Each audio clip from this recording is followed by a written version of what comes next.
Hello, I'm alive. This is author D.L. White, and I'm here for another Throwback Thursday. I am reading my, let's see here. I don't know what's happening there, but I'm reading from The Guy Next Door. This is my Throwback Thursday pick of the week. I figure since I have time during this isolation and quarantine that I would take some time to read some of my books, especially on Thursdays. So this week is The Guy Next Door. This is a Potter Lake novel. This is actually book 3 in the Potter Lake series. Book 1 is Leslie's Curl and Dye. That's an enemies to lovers, second chance romance between dueling salon owners. Book 2 is Second Time Around. It's a holiday short. Look how cute this book is. It's so adorable. It's so cute. This is a holiday short. It's set in Potter Lake. Widow meets widower. Owner of a coffee shop meets the guy that comes to fix her espresso machine. Love abounds. This is book 3. Book 3 is about one of the stylists that works at the Curl and Dye. Wow, there's actually 4 people watching this. Hi, I'm actually just recording, so hello.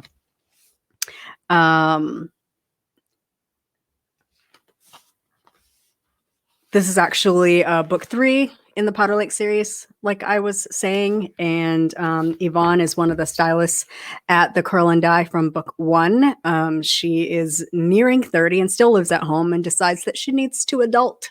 And so she decides to rent a cute little guest house in Potter Lake, and the owner of the guest house happens to be the nurse that treated her when she went to the clinic after a nasty fall at the Curl and Dye. And there was a lot of flirting, a little banter. Neither thinks that they'll see the other again, but it turns out that the cute nurse that treated her at the clinic owns the house that she's renting. And so she ends up basically dating her landlord. So I'm going to, I think, read maybe the first 4 chapters because they're super short and the meet cute is in there. And this is just a fun story. So off I go. I see there's some people watching. I had to broadcast to Periscope on the off chance that nobody would actually tune in. So hi. I hope this is working. All right. Chapter 1 of The Guy Next Door, Evonne. Not that I was afraid, because I was no punk, but the salon was scary at night. Especially tonight when storm clouds dampened the brightness of the moon and the wind howled around the corners, pelting the plate glass windows with rain. The shadows had a way of playing tricks on me. A crash of thunder shook the strip mall that held the Curl and Dye, and I couldn't help it.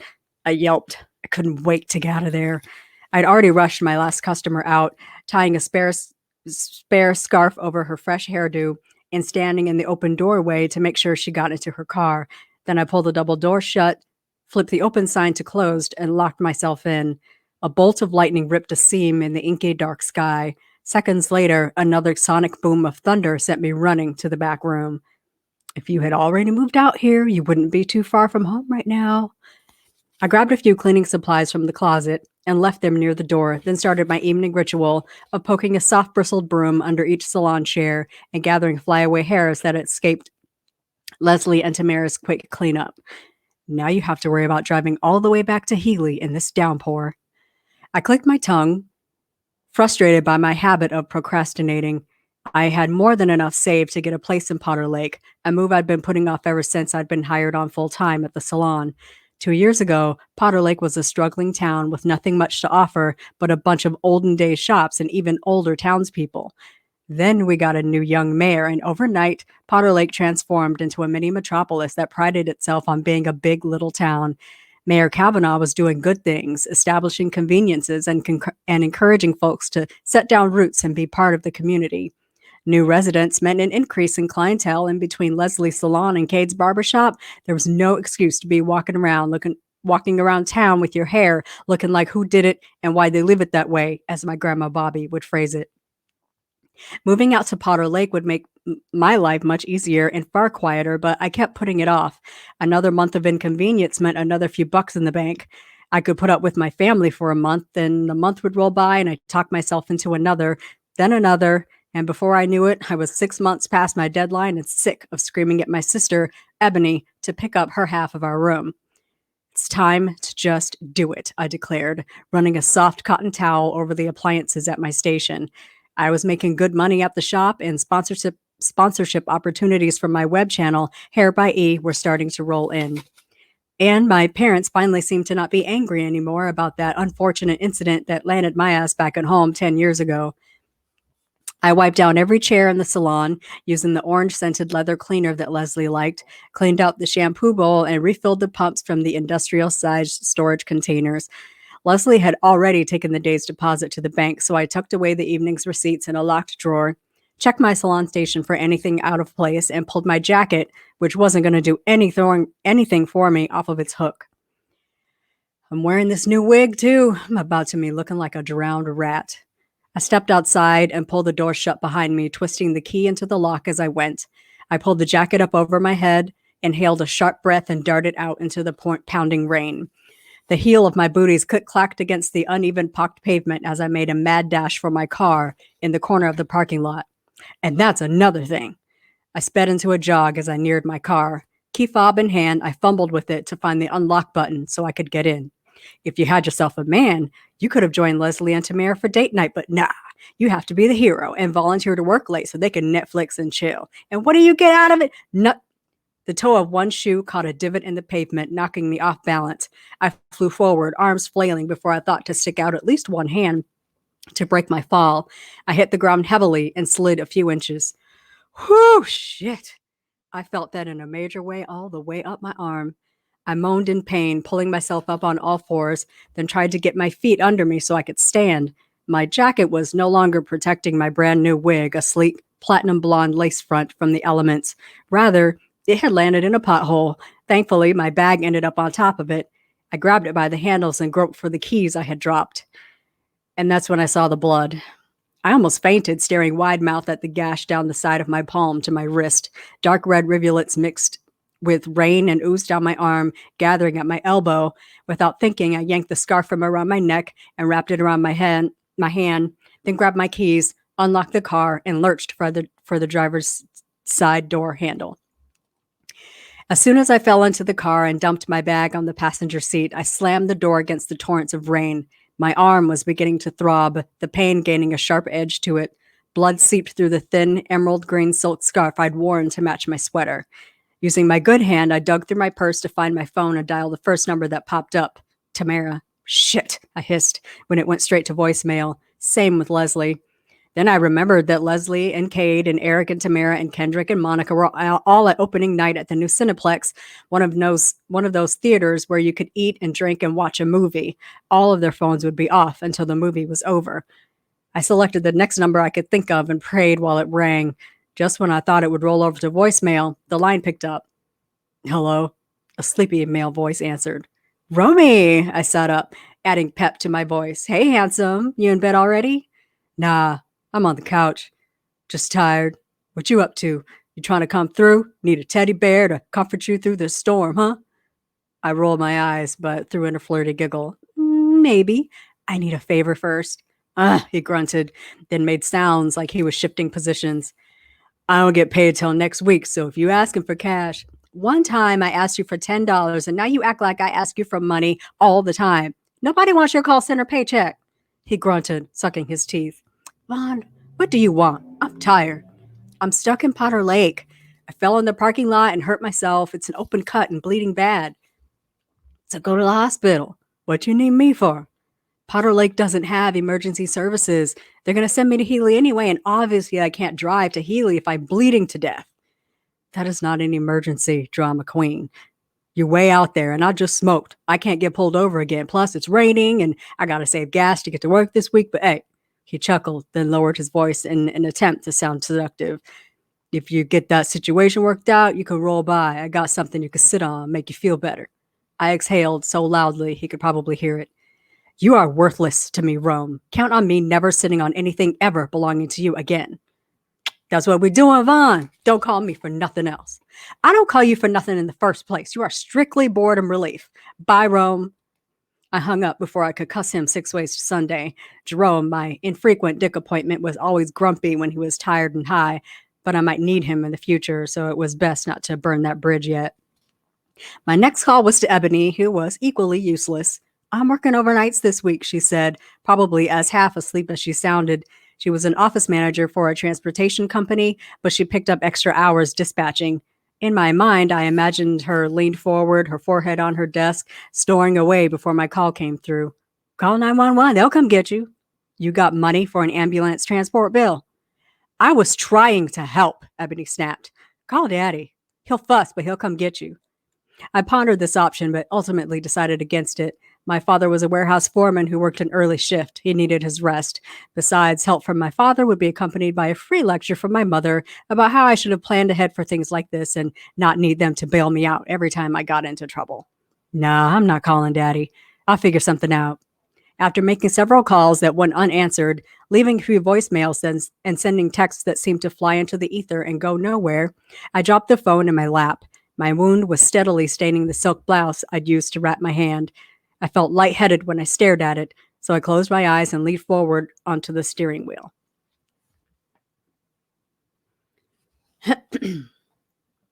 Chapter 2. Taj.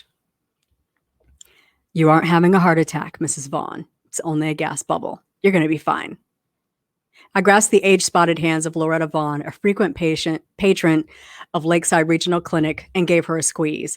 Miss Loretta was a bona fide hypochondriac who came into the clinic at least twice a week, believing she had one serious ailment or another. Tonight, she thought she was having a heart attack because she had a pain in her chest. She had also, admittedly, overeaten at dinner, and it could easily be gas, so she'd come in to check. After giving her the usual all clear and a sample of gas X strips from the medical supply, I provided her with discharge papers, which were only healthcare tips, but she felt better when I called them discharge papers, and guided her to the cushioned chairs in the waiting room. I squatted in front of her so I was level with her cloudy brown eyes. Miss Loretta, I can't release you to walk home in the rain. She lived in the housing complex right behind the clinic, and on a clear, warm evening, I would walk her home. I called your nephew, and he's about done with his shift. He'll come by and pick you up in a while. That okay? Miss Loretta nodded like always. This had been our routine since I started working at the clinic, and she felt safe enough to keep coming back. Satisfied, I stood. I bet I could find some sugar cookies and a cup of decaf coffee around here if I look hard. Her face brightened, and she smiled, revealing lipstick on her teeth. A few cookies would be nice. I don't like to have liquids too late. I'll be up and down all night, you know. I stepped away before I could launch into a story I did not want to hear about the frequency of bathroom trips at her advanced age. I rounded the corner from the waiting room to the nurse's station. Jesseline, my partner for the evening, rolled her eyes as I walked past her. She normally worked day shifts, but occasionally picked up extra hours. Her family needs to go ahead and put her at Primrose Gardens, she muttered. She should not be living alone, wandering around town in the rain after dark. She doesn't live alone. She lives with her nephew. Jazz twisted in her chair so her knees pointed toward me and folded her arms over her chest. And where is his ass at? Why are we babysitting Auntie while he's out doing God knows what? Officer Vaughn patrols Potter Lake on the highway between here and Healy. He'll drop by when he makes his way back. Silenced, Jesseline swiveled her chair back toward the desk, running her hand through her long ponytail as she did so. I rifled through the shelves on the other side of the check-in desk, then found it, an unopened package of sugar cookies that we kept around for the diabetes patients. I ripped them open, removed 2 from the package, set them on a napkin, and replaced the package on the shelves. She still shouldn't be by herself at night. What do you want him to do? Chain her to the radiator? You're just mad you almost had to do some work. Whatever. I heard nights at the clinic were quiet. I don't need an old lady inventing diseases and messing with my easy hours. I playfully tapped her shoulder as I passed her again, delivered the cookies to Mrs. Vaughn, and made sure she was warm and comfortable. She bit into a cookie, her eyes glued to the flat-screen monitor mounted on the wall. She liked the home TV channel, so when she was the only person in the clinic, I indulged her. I turned up the volume and slid the remote into the empty seat beside her. Back at the desk, I settled into my seat to finish updating Mrs. Vaughn's patient record. If she happened to come back when I wasn't on shift, which never happened because most of the staff treated her like a crazy old lady. The nurse would see my notes from this evening's treatment, Gas X, and sugar cookies. I closed down the notes program and minimized the application, revealing the computer desktop with the clinic logo across the screen. Lakeside Regional was a brand new clinic built out of a need for a larger healthcare facility. Dr. Elias Moore, Potter Lake's oldest and most prominent physician, had been operating with a few partners out of an older building that hadn't met code in over a decade. A grant from the Mayor's Foundation and assistance from the state provided money to build a facility for non-emergency services and office space for Potter Lake's physicians. Life-threatening incidents were still routed to Healy General, but for the occasional scrape, standard visits, or the town hypochondriac visit, the clinic filled the hole just fine. This is perfect writing weather, I mused, my chin in my palm while I watched the rain splatter the windows. I could be at the piano, listening to the storm sounds and working out some tunes. Jocelyn hummed, a perfectly arched eyebrow tipping up like I knew it would. Or working out someone. I ignored her comment and reached under the desk for my bag. We had hooked up a few times and might hook up a few times more, but I wasn't in the mood for sex-tinged banter. Besides, what made messing with Jocelyn fun was sneaking around. My nylon bag swished softly as I pulled it from its usual hiding spot. I unearthed a spiral-bound notebook and flipped it open to the page I'd been working on earlier, its page held by my favorite pen. In my spare time, I like to journal, write down my thoughts and feelings. Most of the time, they were just words. Other times, they turned into more. One could say I worked in the music business in the most behind-the-scenes, on-the-fringes way possible. I'd been lucky enough to write songs, ones that landed on albums and made life comfortable. Unless someone was paying close attention to the outer edges of the industry more than a decade ago, they'd never recognized my face, never knew how close Taj Wright came to unimaginable fame and success. A pair of headlights flashed past the double doors. A small coupe swerved into the parking lot, parked diagonally across several spaces, and screeched to a stop. Mrs. Vaughn's nephew drove a black Cadillac, so it wouldn't be him. Incoming, I called to Jocelyn, who had left the desk and gone to the office equipment room. I'm busy, was her immediate response. Oh, did I hurt your little feelings? You know what, Taj? You can help me. Help me, please. A woman stumbled through the sliding doors, one hand wrapped in an emerald green scarf. Her hair was plastered to her head, a shock of blonde that I imagine was a nice contrast against her deep brown skin tone when it didn't resemble a dead animal. I waved her in since she could obviously walk, but was standing just inside the door, dripping onto the mat. She rushed forward, dumping a bag onto the counter in front of her. I slipped and fell. I managed to slice my hand clean open and it's bleeding, but I live in Healy and I wasn't sure if I should drive all that way if it's this bad. Okay, I interrupted, pulling up the patient application and opening a new record. First things first. Name? Evonne, she chirped, spelling it out for me. Evonne, last name Girard. This hurts like a bitch and I think I've lost a lot of blood. I glanced up at her arm and the dried trail from the wrist to the elbow. Then I saw the scarf, assessing that it wasn't soaked. She had probably stopped bleeding. You haven't lost that much blood, Miss Girard, I finished after checking the screen. Insurance? Yeah. She dug through the bag and produced a wallet. I was hoping you could patch me up so I could at least drive home without dripping blood everywhere. Sure, but first I have to get you into the system. Do you have an insurance card? Can we do this after you stop me from bleeding to death? I pulled my fingers back from the keyboard, ready to give back all the attitude I was getting, but I stopped when I saw wild panic glowing in almond-shaped eyes and throughout the delicate features of her face. Her brows were knit together, deep wrinkles of concern across her forehead, and she was so visibly stressed she was close to hyperventilating. I rolled my chair back and grabbed a clipboard already prepped with paperwork. Leave your insurance card at the front desk and follow me. Jazz? A grunt from the back room said she knew that I wanted her to continue processing our emotional patient into the system while I took care of the wound. I led her to an exam room, gesturing her to hop up on the bed. The sanitary paper napkin crinkled under her body. I'm going to get some tools so I can check that out and get you stitched up. Thank you, doctor. She sounded relieved. I stuck my head back around the corner. Actually, I said, flipping my badge at her, Taj Wright, registered nurse. And if you have anything slick to say about a male nurse, I will let you bleed to death. We straight? Coffee.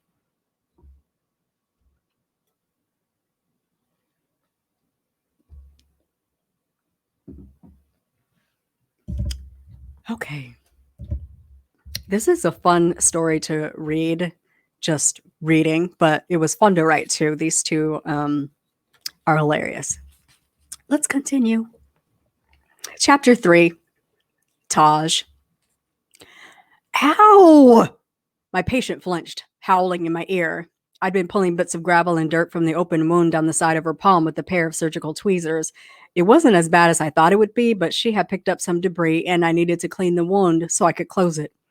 Miss Girard, I said calmly, tightening my grip on her hand. I need you to hold still. Okay, nurse dude. She snatched her hand back, cradling it in the other. Her eyes were full of fire as she fumed. That shit hurts. There's no way to do this. That doesn't hurt. If you want it to be clean so it's not infected and correctly sutured, this is the way it's done. Can't you put me under, like at the dentist? Do you have any morphine? Some oxy, whatever? I masked my laughter with a cough.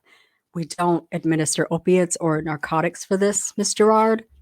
Stop calling me Miss Girard like you're trying not to say bitch. My name is Evonne. Okay, Evonne. My name is Taj, not nurse dude. When she didn't respond, I hiked an eyebrow and held out my hand. She laid hers in my palm. Her leg began to twitch and her eyes focused on everything but my careful cleaning of her wound. I need to swab with an antiseptic, and that's going to sting. Okay, she muttered. After a moment, she added, thanks for the warning. I moved quickly, minimizing the pain by not drawing it out. When the wound was clean, I gave 2 quick pumps of an antibacterial spray and opened a package of butterfly sutures. I'm going to pull the wound closed and apply a few of these to hold it, then bandage it up. It should start to heal pretty quickly. Wait, you don't have to sew it up? That's what I was bracing for. Nope, I talked while I worked, gently applying the sutures. It's not deep enough for that. I'll cover it with gauze and give you a few extra pads. Change it daily or as needed. Give it some air in a couple of days. That'll encourage healing. You should be back in business in no time. How did you do this again? I work over at the Curl and Dye on the other side of town. She paused, lifting her gaze to mine, looking for an indication that I'd heard of the place. I hadn't lived in Powder Lake long, but I had heard the story of the dueling salons and how the owners were married now. Anyway, I was trying to get to my car and I tripped. She paused to inspect the bandage I had applied and taped into place. Should I be able to work with this on, considering I use my hands? I shrugged, swiveling my stool away from her. Sure. No tendons were cut. There was no muscle damage. You should regain mobility with some physical therapy. Really, nurse dude? Her very pretty, thick lips pursed. You giving me shit? I could have bled to death. I laughed openly this time, beginning to clean up the tray I had been using. I rolled my stool back and laughed again. You could not have bled to death from that superficial wound. So yes, I very much am giving you shit. I could get an infection and develop gangrene, and then my hand could fall off. I heard on this Dr. Danger podcast, your limbs will not fall off, Miss Girard. I promise. Her eyes narrowed. She was irritated, but this was the most fun I'd had all night. Do you treat all your patients like this? Just the overdramatic ones. I picked up the tray with the discarded wrappers and unused sutures. Obviously, don't get your bandage wet, but you should heal right up in a couple of days. A week tops, Miss Girard. Evonne. Thank you, nurse dude. Taj. I led her back to the front desk and slid the visit paperwork across the counter. She signed the forms were initialed, and I handed her the carbon copy. I noticed her address said Healy, Georgia. You're driving into town tonight? In that weather? She nodded, pressing her lips together. Suddenly, she seemed exhausted. Be careful out there. Do you want a cup of coffee before you leave? She stuffed the papers into her bag and slipped it over her shoulders. I want to be tired enough to fall right into bed when I get home. Thanks, Nurse Taj. I waved as she walked out, and the door slid closed behind her. Might want to pick up your tongue off the floor, Jocelyn. I'd forgotten she was even in the room. You're driving to town? Ooh, be careful. Want some coffee? She mocked me with a hand on one hip, repeating my words back to me. Why don't you just fuck her in the exam room? I rolled my head toward her, glared, and rolled it back to the computer screen. Because I'm a professional. Jealousy is ugly on you, Jocelyn. Did Mrs. Vaughn go home? Yeah. She sat in her chair and scooted to the other end of the desk. Her nephew finally showed up to take that crazy old lady home. Ain't nobody jealous. Been there, ran through that, she reminded me, directing her eyes from my head to my feet and back up. Mm-hmm. That's why you have an attitude right now. She swung her hair behind a shoulder and got up again, marching to the back room. I picked up my abandoned notebook, my eyes falling on lyrics that I had been working on most of the week. The theme was elusive. I needed to do more than croon about a woman's curves. The mood that I'd been trying to tap into before I was interrupted rolled back in. Cold, dark, somber vibes brought tones of a slow, sensual melody. I scratched a few words across the page, humming lightly, newly inspired by visions of my latest patient lurking in the back of my mind. Chapter 4. Evonne.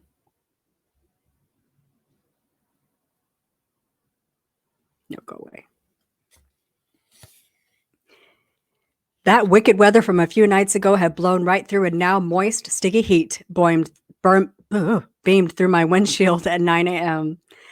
The drive home to Healy that night had sealed the deal for me. I had to find a place to live in Powder Lake sooner rather than later, and before I could put it off again, I scoured the newspaper ads and found a few places I wanted to tour. I made an appointment to view one of them before my first client at the salon. I pulled into the wide driveway of a large home and parked behind a car already sitting there. The driver's side door opened and the realtor I was meeting stepped out, flashing me one of those fake salespeople smiles. "Miss Girard," the realtor called, approaching with her hand out. Since I was still bandaged and tender, I waved awkwardly. "Evonne, please. You must be Kate." "I am. I know you only have a little bit of time, so let's begin outside, shall we?" She began her rehearsed spiel about the property. The owner had recently completed renovations. He lived in the house and would be my landlord. The addition that I was touring was more of a small guest house and had a private entrance, but I could also get into the house through the garage. The lease included an assigned parking spot and full use of the yard, including a pool and a deck with a barbecue grill. I liked that the home appeared new and well cared for and that the owner would be near. I was no Miss Fix-It and my dad would be 20 miles away. The home has one bedroom, one bath. However, it's roomy and very bright. The owner had the floors retiled, new carpet installed, new paint, the whole 9 yards. Kate babbled, pointing at things while she talked. There's a nice sized kitchen. Hey, Snithia. There's a nice sized kitchen, new appliances, including a dishwasher, washer, and dryer. She waved a hand across the living and dining rooms, blowing past a sliding glass door leading to a brick patio and the backyard. Let's take a look at the bedroom. By the time I had toured the bedroom, bathroom, closet, investigated the garage and the storage shed behind the house, I was in love. It wasn't much, but I didn't need much after squeezing into a bedroom with Ebony for the last 10 years. The best part was that it wasn't far from the Curl and Dye, only a 10-minute drive over the bridge. The owner works quite a bit, some strange hours. You may not see him often, but I think he's a doctor or something. That's why he's using a realty company to show the house. She scrunched her nose with that "you understand" expression. He said to assure any potential tenants that he's always a phone call away. The lease is for 6 months and it's inclusive of utilities, including wireless internet. You'd have to arrange basic cable, satellite, or anything else. She paused, seeming to inhale a long, fortifying breath. "Any questions?" I glanced around at everything. The house was steps away from a sprawling home with floor-to-ceiling windows and a lush yard. The neighborhood was all new builds. Sleek luxury cars sat in the driveways all down the street. "What's the catch?" I asked, putting it plainly. "Is the place haunted? Did someone die here? Is the landlord an asshole? Seems too good to be true, too perfect." They talked about neighborhoods like this all the time on The Butler Did It. Kate shrugged, pulling the straps of her bag on her shoulder. "It's Potter Lake. It's too far for Healy kids, and the younger crowd want to be in the new apartment complex downtown. It's a very small space, already furnished in close proximity to a larger home. Not ideal for a lot of people. The owner's seeking a particular kind of tenant." I nodded, understanding perfectly. This was high salary, big house, 2-car garage, fluffy white dog, and 2.5 kids territory, not a hip, happening spot for a young single. But by age 20, life had been happening so hard that I was asked to remove myself from the grounds of Spelman College. I was all done with the hip scene. I would take suburb living in a heartbeat. "I'll bite," I told Kate, walking with her toward our cars. I have plenty saved so I can make the deposit and first month's rent, no problem. I work near here, so this would be a nice place for me to jump to. Great. She flashed that fake smile again and reached into her bag for her keys. I'll email you the application and we'll get started. He does have a few applicants already, so get back to me today if you'd like to be considered. My heart skipped a beat. It was on. I'm going to read a bit of chapter 5 and stop probably about...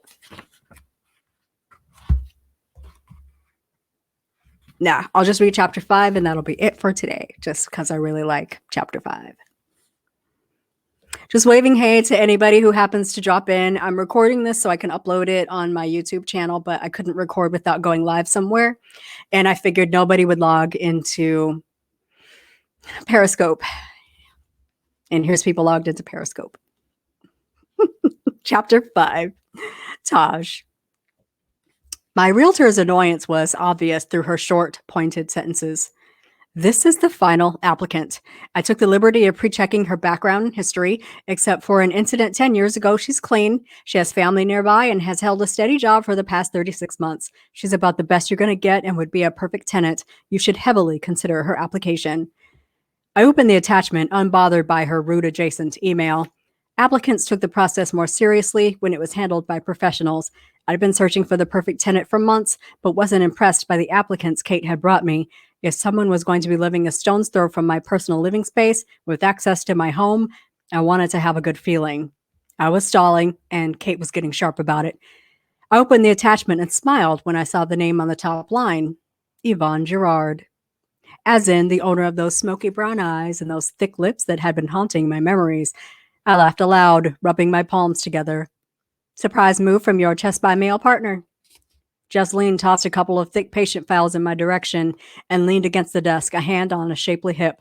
We hadn't worked together since that stormy night, and her attitude seemed to have recovered from being rejected, enough to flirt again, at least.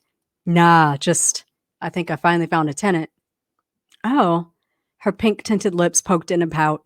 You're not going to let me live in your little extra house, then?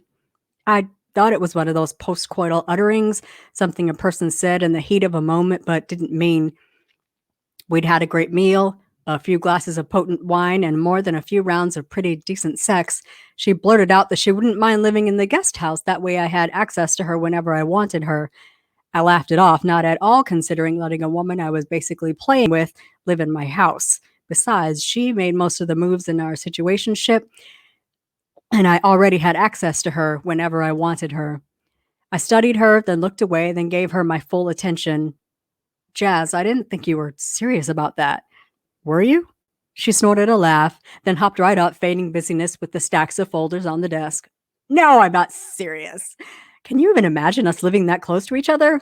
We'd never get out of bed. She snorted again, then conveniently found something to do in the back room. I replied to the open email telling Kate that the applicant was approved, though I hadn't read anything past her name. As long as she passed the background check and could have the required funds available, she was welcome to the place. The ringer on my phone had been turned down so low I barely heard it, but I felt it tucked away in the breast pocket of my scrubs. I pulled it up before it could roll to voicemail. What up, broski? I practically yelled. Nothing much, brotastic. Cash Bridgman was always nonchalant, slow to speak with a southern drawl, but no one else in his family seemed to have. Going through some boxes in my parents' basement, getting them ready for their move, I found our demo tape and I was listening to it. In that instant, I was hit with a wave of nostalgia. The Guys Next Door was an R&B group I had been a part of since I was a kid. We started like any typical boy group started. We were friends, went to school together, lived in the same neighborhood. We'd sit around and sing along to the radio. Offhand, one of our moms mentioned that we sounded good together. We went back to singing, but paid attention to the way we sounded together. We played at it mostly singing at church and in talent shows. As we grew older and our voices blended into a more mature and soulful sound, we booked openings for groups coming through town. We worked as much as we could, which wasn't much because our moms were adamant that we stayed in school and kept our grades up. We still had chores at home, participated in school activities whenever possible, but we would also take a trip to sing at the drop of a hat. Davin James, Marquise Hillman, Corey Bridgman and I each had a job. Davin and I worked the music. Keith was good at coming up with steps and figuring out our stage blocking, who went where at what part of the song. Corey, who we called Cash, was our point person for booking and payment. His dad was an accountant, so he helped us manage what little money we made. We never thought much would come of our group. We were the most professional amateurs we could be, and singing was something fun to do, but none of us had any connections that would push us out further. That was until we opened for an up-and-coming R&B group called Tender Love Connection. Unbeknownst to us, some heavy hitters were in the crowd. All hell broke loose. In the span of a week, we'd signed a management deal and we were invited to record a demo tape. Though we were based in Jacksonville, Florida, we started booking gigs all across the South. Since it was summer, my mother, who was a teacher, could join us, giving us the freedom to take advantage of the spotlight shining on us. We were on the cusp of something great. We could feel it. Every night was filled with excited whispers, all about what had happened that day and what was happening the next. When I started losing weight, I didn't think much of it. We were working hard, rehearsing every day, and the excitement produced nonstop adrenaline. Then came the unexplainable bouts of painful fatigue, swollen glands, stomach pains. Mom insisted I take some time off. "You're doing too much, Taj," she said, fussing while packing my bag. "You need a weekend at home with no excitement. Simmer down, get your bearings."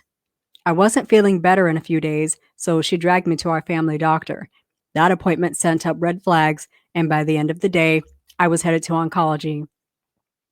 Non-Hodgkin lymphoma wasn't a death sentence, my mother had been told, but it was serious enough that there was no way I was going on tour with the group. I'd been quickly replaced by a new artist named Terrell. He had a similar voice to mine, but he was older. Our manager thought he would loop in the demographic in his age group and mature the sound of Guys Next Door. No one knew him, but the label said the guys were lucky that he was available and willing to fill in. It was supposed to be temporary until I was better. Later that year, I watched from a chemo drip as my friends, my brothers, what was once my future hit the stage at the BET Awards. They shot into the stratosphere from there, and I hadn't sung with the Guys Next Door in 15 years. "The folks are finally making the big move?" I asked Cash. We had all lived within blocks of each other growing up. My family would be the last ones still in the neighborhood. Marquise moved his brothers across town to live with their grandmother. Davin retired his parents and moved them to Fort Lauderdale. Yeah, they held out as long as they could, but they want something new and to be closer to the water, not to mention the grandkids keep coming. Cash had 2 sisters, both of whom had children. He had 2 of his own. I guess that makes sense. "So you found some stuff you can use to blackmail us? Hold us over our heads or something?" Cash laughed. "Couple snaps of some big head kids out at the beach and stuff. I'm keeping those for our Lifetime Achievement Award ceremony. Now, I was mostly watching tapes of the early stuff, like our first performance. You remember?" I'd started laughing before he even finished his sentence. We were off key and bumping into each other throughout the whole first song. We got it together eventually, but the video evidence will show that by the time we signed our deal, the Guys Next Door had come a mighty long way. "Hey, you remember this one?"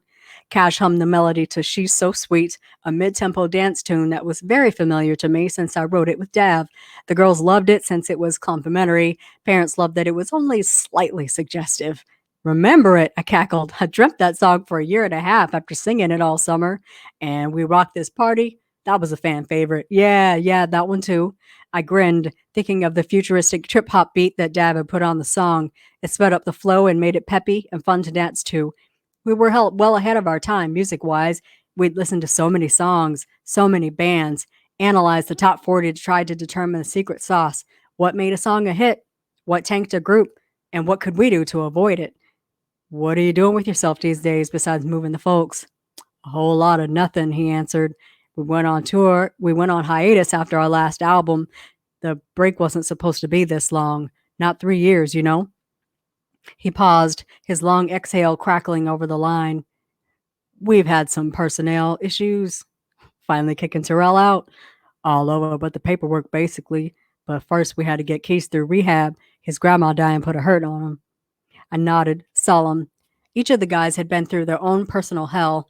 Marquise lost his parents in a car accident. His brothers had been raised by his grandmother, and when she died of cancer, it was a low blow to him. He turned to liquor and pills to heal his pain, and after he totaled a brand new Escalade, he got off easy by paying a hefty fine and completing court-ordered rehab. Cash was in a constant tug-of-war between the mothers of his children, back and forth to court with requests to get some benefit the other wasn't getting.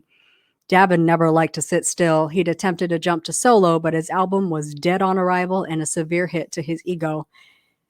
And Terrell. Well, Terrell had always and only been about himself and his career.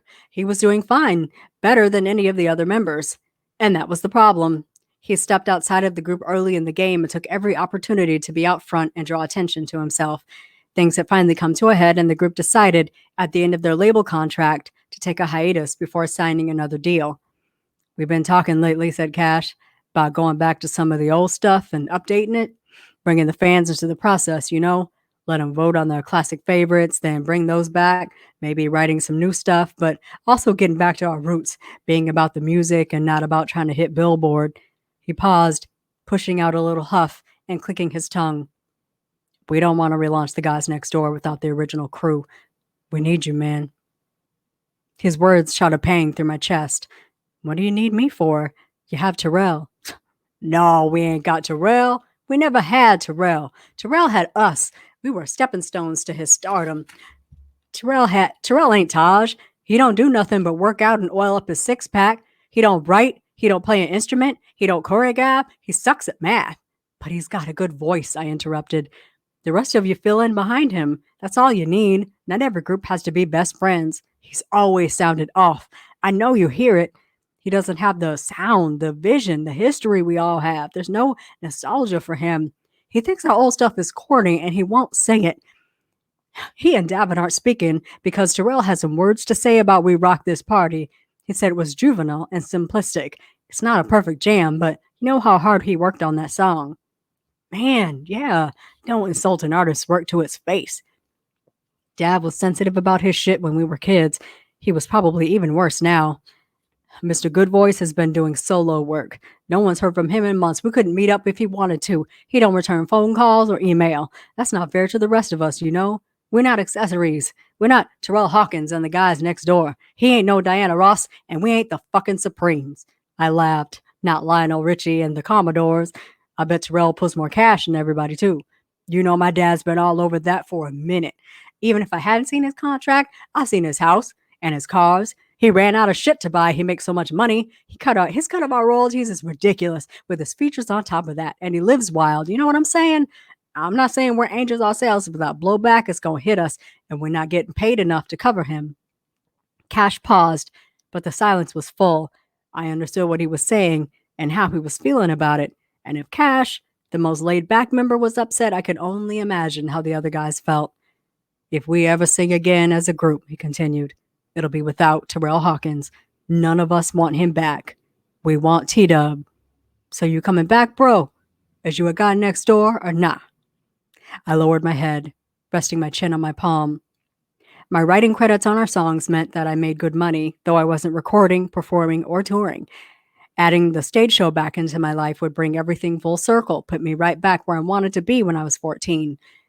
But my mind always boomeranged back to the life I'd built. My BSN didn't come easily. Fighting cancer had put me behind in school.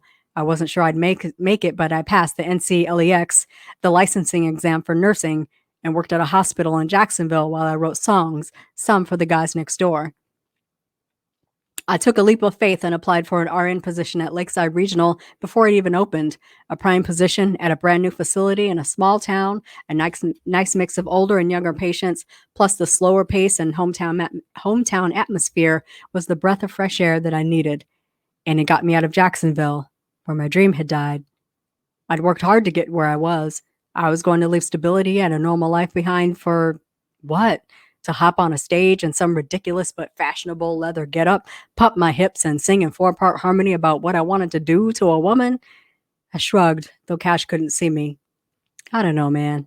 I live in Georgia. I bought a house. I have a job. It'd be tough. The only reason you left the group was because you were sick. You would still be with us if it wasn't for that, right? You've been in remission for how long?" Cash knew the answer and would still make his point even if I didn't tell him, so there was no use in clamming up. A long time, I answered quietly. My most recent scan a year ago had come back cancer-free. The chances of recurrence grew smaller when a patient has been cancer-free for 5 years. I was twice beyond that. But that doesn't, so it's safe to say you're good. You've been in the clear. I know you're scared to say it, but you're good, man. You're living safe and scared, but you can't run from this, T-Dub, he said earnestly. It's in you. I blew out a breath, slouching enough that my head could rest on the back of the chair. I don't know if I can go backwards, and I don't know if I want to. Cash exhaled a heavy breath. I knew he felt like he could talk me into it. I regretted that he couldn't, but I put too much work into recovery, not only my body, but my mind and my spirit. Becoming a nurse was about way more than a regular paycheck, and building a real person's career for myself, I was on a mission. I needed to give back what was given to me, so the boyhood dream of being a pop star was going to have to stay in my dreams. That was the first 5 chapters of The Guy Next Door by D.L. White. Where's my camera? There we go. This book is available in ebook just about everywhere. Amazon, Apple Books, Nook, Kobo. It's also available on Scribd, which is a subscription-based ebook service. It's available in paperback at bookshop.org and amazon.com. And I have been in conversations with my audiobook narrator, and she is starting the audio file for this book. So I'm really excited because I love Taj and Evonne. They are just a super fun young couple. I love like fun banter and back and forth, and they have a lot of that in this book. So I hope if that snippet, those 5 chapters, whet your appetite, that you'll grab this book. It's my throwback Thursday of the day. All of my books are available. You can find them all at booksbydlwhite.com. You can find me on Twitter at author_DL White, on Instagram at author_DL White, on Facebook at facebook.com/booksbydl White. And I hope I will talk to you guys soon. Thanks so much.